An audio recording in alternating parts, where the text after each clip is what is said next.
Come on in. You ready to party?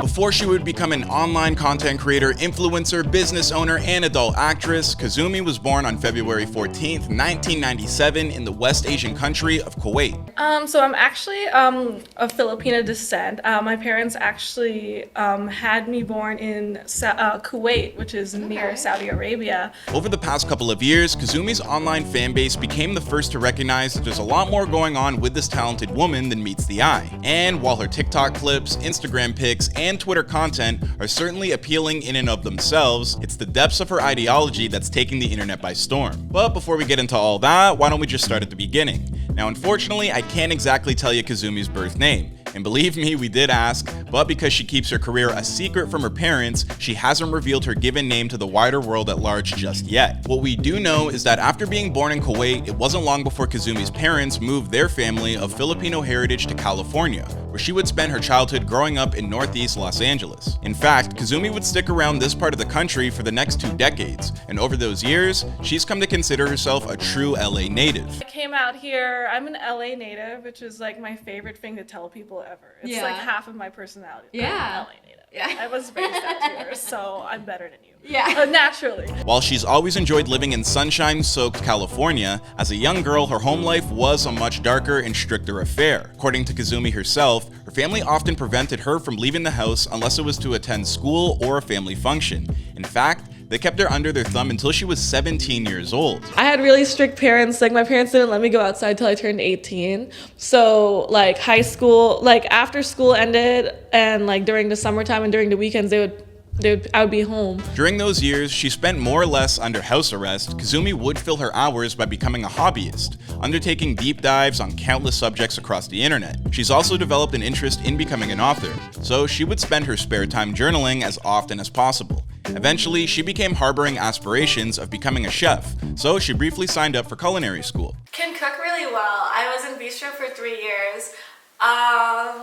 I won my spelling bee 3 years in a row. And I'm really into anime. I used to be part of a Japanese themed maid cafe that would be sponsored after like Comic-Con and Anime Expo events. And I feel like every year, every time there's an Anime Expo or Comic-Con, like I'll just be there because I just like being around my like little nerd community. Then, at the age of 18, Kazumi was finally allowed to own her very first cell phone, and this device enabled her to socialize for what felt like the very first time in her life. Following year, things took a turn when her father kicked her out of the house after Kazumi broke curfew by staying out with a boyfriend that her parents considered to be a bad influence. Over the next few years of her life, Kazumi's relationship with her folks would become strained as she tried to figure things out for herself. At the same time, she also began attending community college in Northeast LA, majoring in film. As previously mentioned, Kazumi's passion for storytelling runs deep, so she immersed herself in directing classes and even wound up winning her school's film festival in her freshman year. But shortly thereafter, Kazumi would be dropping out to focus on what had become her new obsession, her blossoming sexuality. Yeah, I dropped out of school to focus on my sexuality. Oh, it's kind of a flex, actually. I rate it. Kazumi's sexual awakening largely took place during college. I mean, don't get me wrong, she tells us that she always had a fascination with promiscuous women, and found them to be brave for choosing their needs over society's desire for them to appease the wants of others. But she never got a chance to explore those ideals for herself while under her parents' roof. So when I was 19, I actually started going to underground clubs in Los Angeles. So I've been to like sex parties, dungeons, furry parties. I'm like a freaky. Once she arrived on college campus, all of that changed. While working as a Shake Shack fry cook and various other food service gigs, Kazumi would celebrate her weekends with something a little bit more adventurous, namely becoming an older men's sugar baby and engaging in a little BDSM during her very naughty parties that she would host herself. First of all, I was never one of those girls who could play a trick. Like, I could never like get those guys to pay me like $2K, $3K for like breathing on them. You know what I mean? Like, I wish I was that girl. After dropping out of school, Kazumi picked herself up a new job working as a marketing executive that specialized in direct marketing to individuals on welfare. Originally, her goal was to become a leader at the marketing agency, But then the pandemic hit and everything changed, the least of which was the marketing firm ordered her to resume door-to-door interactions with clients. Wanting nothing to do with that during a pandemic and looking for a way to make residual income from remote work, Kazumi combined her film knowledge, marketing skills, and sexuality into launching her very own OnlyFans page. That's right, having already developed a passion for sleeping with people in front of an audience during those parties she'd throw back in college, Kazumi decided to turn that obsession into a living. How many guys have you been with? I used to be a girl. I used to do parties and I would get 50 dudes a night. So I've probably been by 500 dudes, but they were mostly black. And I mean, sure, starting out things didn't go exactly, smoothly. With very little in the way of a social media presence, Kazumi didn't have a massive audience to help launch her platform. So she got a little inventive. One night, she photoshopped a meme of herself on a Fox News headline stating that she got kicked out of Harvard for having an OnlyFans profile. Not gonna lie, that is a pretty good idea.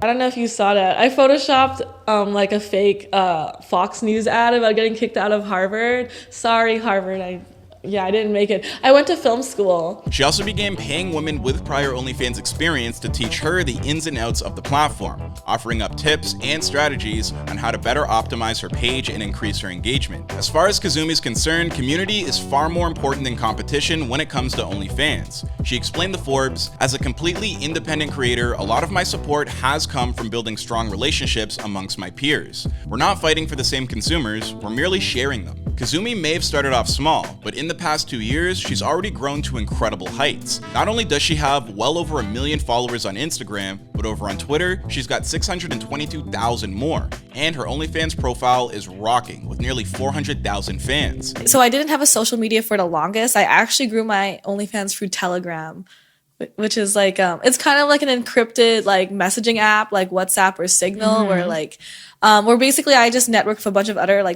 workers and we exchanged tips and knowledge and we mentored each other. And then there's her income, which has grown to epic proportions. 2 years ago, Kazumi was barely scraping by as a member of the service industry.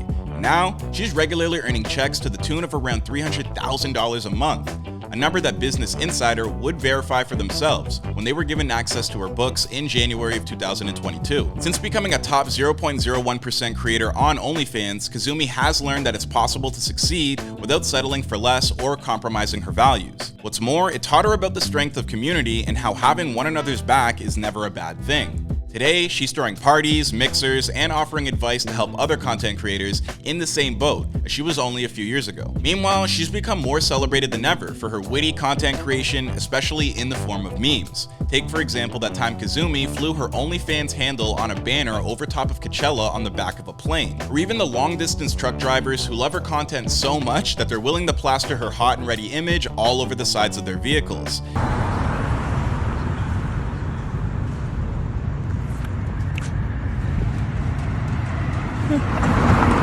On top of all of that, Kazumi is landing professional gigs as well, like a cover spot on Playboy magazine, a spread in Maxim, and a nomination for Rising Social Media Star at the XBIZ Awards, and did her first mainstream scene for Vixen. But the heart of Kazumi's message is her desire for change, and her passion for opening the eyes of everyone else to recognize that adult entertainment shouldn't be considered taboo. Ultimately, Kazumi's deep-seated desire is to recalibrate people's expectations. As she explained the flaunt, isn't a bad thing, and it doesn't need to be hidden or inversely exploited to prove a point. Looking towards the future and its endless possibilities, Kazumi hopes to reach the point where she's earning $1 million a month in revenue, and she'll reinvest some of that capital in real estate. Once she's finished with that, she'll travel the world so as to gain a broader perspective on the people that inhabit it. She's also keeping her eyes on cryptocurrency as a means of possibly creating some passive income. While Kazumi says that she and her folks are in a much better place these days, she's still not willing to tell them exactly what she does for a living. And I don't blame her. Instead, whenever they ask, Kazumi simply talks about cryptocurrency until they beg her to shut up. But all of these dreams are secondary to her original goal of becoming a beacon for her community. She once described to Forbes, "There's a lot of miscellaneous dreams I have.